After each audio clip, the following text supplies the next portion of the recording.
to withstand the light, which now is on a tower just above your palace. What am I talking about? You reach your palace, you've seen it. It's beautiful, it's glittering. Suddenly you see this light that is shining down, and beautiful light that covers your whole entire property. It's not the sun. It's not special light coming from above. You look up into that tower, and in that beautiful tower, there is your spouse, your wife, is waiting for you there.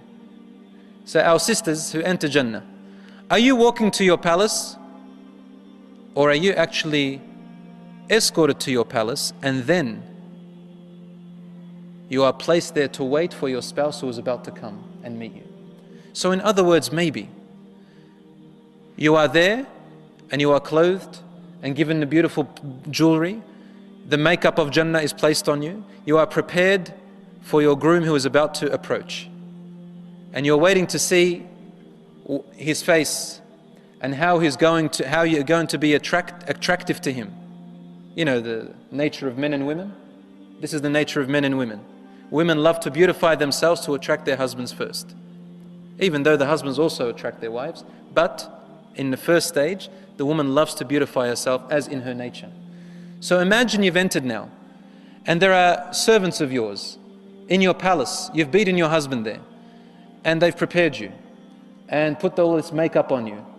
In fact, in Jannah, what is makeup? Is it fake up? As we call it in Israel, I call it fake up. No. What is the makeup in Jannah? You don't need any makeup. The makeup of Jannah is the way Allah has created your face. And now I would like to describe just a little bit of the women of Jannah.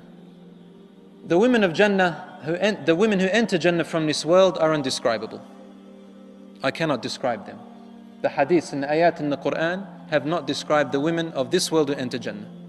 But what have they described? They've described the women who are created in Jannah, the Hur al-Ain.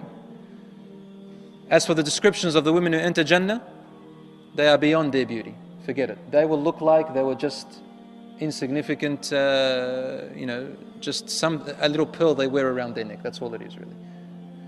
So the Hur in Jannah, the women of Jannah, Ar-Rasul sallallahu alayhi wa sallam says, وَلَا نَصِيبُ رَأْسِهَا. The tiara. Ever heard of a tiara? A crown or a tiara of a princess or of a queen? So the crown or a tiara that she wears on her head. Not even talking about her head. We're talking about the tiara, the crown that she wears on her head.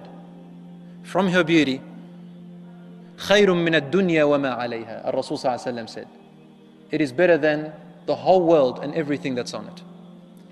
In another hadith, which is also sahih, he said, if her face were to be shown to the people of the world, there will be a world war over her. There will be a world conflict over this one woman. Forget about all these beauty pageants that are elected and voted for. Forget about all the women that you've ever heard about or seen in this world. They are not even worth, wallahi, an atom's worth of span's length of a thread of hair of the women of Jannah. Literally, I'm saying this, really. When you look at it, they're nothing. In another hadith, if she spat in the ocean of this world, how salty is the ocean? If she spat in the ocean of this world, it'll turn it sweet. The ocean, it'll turn it sweet. Now again, you might think to yourself, if it's that sweet, how can I bear the sweetness of her in Jannah? Again, your form and shape and your abilities in Jannah are super compared to here. They're nothing like here.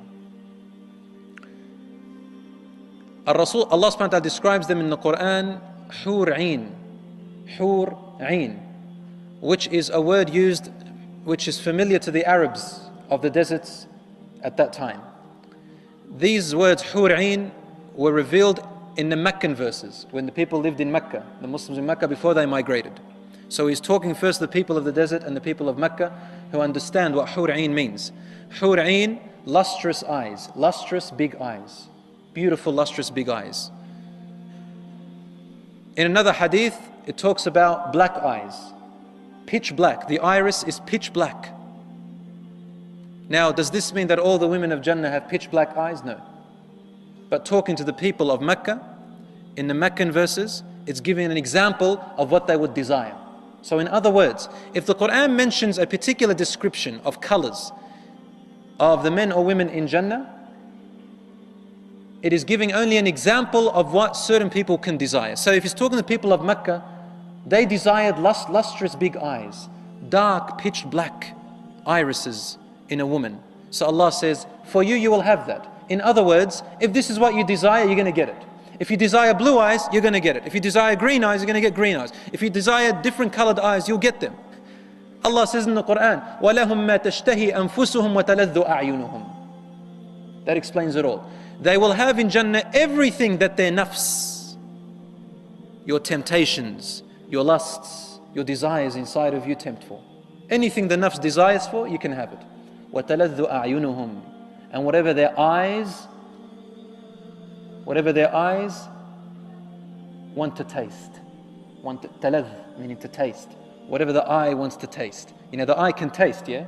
Not like the taste of the tongue. The taste of the eyes, Allah subhanahu wa ta'ala says, whatever the eye wants to taste, meaning to look at, they will have it in Jannah. So if your eyes love to taste green eyes, this is what you will have of the best. Loves to taste the look of black pitch eyes, then this is what you will get. So whatever you wish and desire, it is there for you in Jannah. But the most beautiful thing of the women of Jannah is their nur, the light that emanates from them. And they have been clothed with clothing from Jannah, harir, silk of the most finest that you could ever imagine. And their shapes and forms are, you'll read the Quran and the Hadith, you will see it. I can't talk about it here because we have young men here who are not married yet. And we have our sisters here, we don't want to offend them. And we have children here who won't understand what we say, even if we say it. Read about them whatever you want.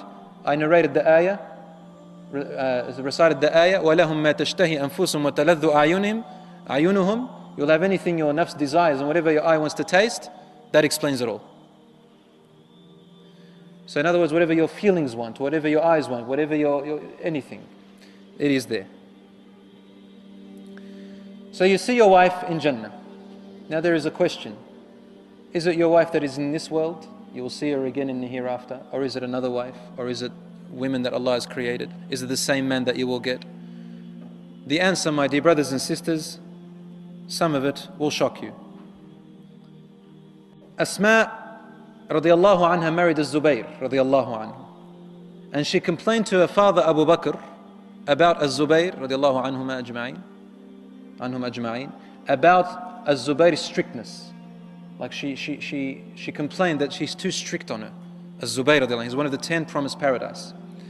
And Abu Bakr radiallahu anhu said to her, "O my daughter, please be patient, because a woman, if she has a righteous husband, and then he dies, and she does not marry after him, Allah will bring them together in Jannah." Here is a woman who is complaining about her husband. In other words, if it's a woman today, they'll say, "Oh my God, I'm complaining about him here and I'm going to be with him for eternity in the hereafter. I'm never going to get married ever. Or I can't wait till he dies so I can marry someone else." It's not like that. Remember, brothers and sisters, you have to try and understand. When Allah or His Messenger speak to us about Jannah and the things in Jannah, you cannot think in the mind of this world. In fact, you cannot understand it. What is the reason why a wife or a husband dislike their wife or husband in this world, their spouse? Isn't it because of treatment? Isn't it because of their experience with them? I mean, when you first met them, you love them. And then afterwards, you get used to that love. Well, in Jannah, there's nothing that exists like that. All the mistreatments are gone. All the ugliness is gone. All the bad smells are gone. All the ugly desires of a person is gone. There is none of that. Allah says in the Quran, لا يسمعون فيها لغوا ولا تأثيما إلا قيلا سلاما سلاما. You will never hear in there hurtful words. We will not hear in there offensive words, degrading words, harsh words, annoying words, all of that. Never hear negative words. Except it will be said salam and salama. Every word or sentence that people say is accompanied with a gesture of peace, peace. So whatever you say, you can talk anything you want, but every speech that is said in Jannah, you receive the feeling of peace from it. You know, it doesn't mean necessarily that every time you go, Assalamu alaikum, Assalamu alaikum, and that's all you say. Qilan salam and salam, all you hear is salam, salam. It doesn't mean that people don't know any other word but salam in Jannah. Imagine that. Salam, salam. No. It means that every sentence, every word, every look, every touch, everything is accompanied with a gesture of salam. You can feel it. So that spouse you have in this world who has struggled, and you may not have a pleasant life with him or her, in Jannah, if they are righteous, that's the condition, they'll be a totally different form. Imagine the righteous people of this world who enter Jannah, and imagine this as Zubayr, one of the 10 promised Jannah. He will be among the most beautiful, handsomest, beyond your dream, each Yahara men in Jannah. And his wife, Asma, who was patient, she will be among the Yahara women in Jannah. So imagine the righteous women of this world and the righteous men. No matter how you may look, no matter how your character is, in Jannah you'll be of the perfect form. Yeah, and I will say this, maybe if I can say it this way. There was this story of this man who was married to this woman for 60 years. Finally she died, and she gave him misery in this life. When she died a Muslimah, at their grave the Shaykh said, "Oh Allah, unite her with her husband in Jannah." The husband looks at him and says to him, "Please, Ya Shaykh, 60 years of my life in misery, you want me to live for eternity in misery?" Now, if that old man knew, if he knew that his wife was going to enter Jannah, and he went to Jannah and he saw her there, the first one he will desire is her. So this person you see in this world, when you go to Jannah, you say, "Who is that? Who is that?" And they say to you, "This was your spouse in the world." And you say, "I can't believe it." No. My spouse in that world was, he used to stink. He used to look like this. If he spoke, he didn't say pleasant words. He forgot to buy me gifts. He forgot, about this and never complimented me. In Jannah, he's complimenting me, smiling to me. Oh my God, I want to live with him forever. Can't be my spouse that I had in that world. But he is. And so, my dear sisters and brothers, don't think of the mind of this world. A woman came to the Prophet ﷺ, an old woman, and said, "Ya Rasulullah, will I enter Jannah?" He looked at her and wanted to be humorous with her. He said to her, "No old women will go to Jannah." So she got a little bit hurt there. What's this? And when the Prophet ﷺ noticed it, he said to her, "You will enter young. You will enter young." Meaning, when you enter Jannah, you will no longer be in old age. And so it brought a smile to her face. Meaning you'll enter it, but you won't be old anymore. In Jannah, the people are at the age of about 30, 33 years old. Prime age. In this world, you may look at 30, 33, they may have a few white hairs, right? You want an 18, 19-year-old maybe. A 25-year-old. In Jannah, a 33-year-old is far more handsomer than a 25 of this world. 33 is the middle age, is the age of Isa alayhi salam. Rasulullah said the height of our father Adam alayhi salam, 60 dhira'an fi as-sama', 60 cubits or arm lengths tall in the sky, 20 cubits wide approximately, on the surah, on the shape of Adam alayhi salam, our father. And obviously people have different nur to other people in Jannah. Some of them are more handsome, some are more beautiful than others. But no one will be jealous of the beauty of anyone else. A woman wouldn't sit there and say, "Oh, look at her, she thinks she is. She thinks she's prettier than me. I'll just go back to my servants back in my palace and you watch what they'll make of me. Or you watch when I go and get my, clothing of silk and we'll see what she thinks. She can eat her heart out." No, there's none of that stuff in Jannah. There's no jealousy. She'll say, "Well, she's so pretty, but I'm also pretty too." Right? Husband comes back and she says to him, "You look more beautiful than when I first met you before." He says, "Yeah, I was in the market."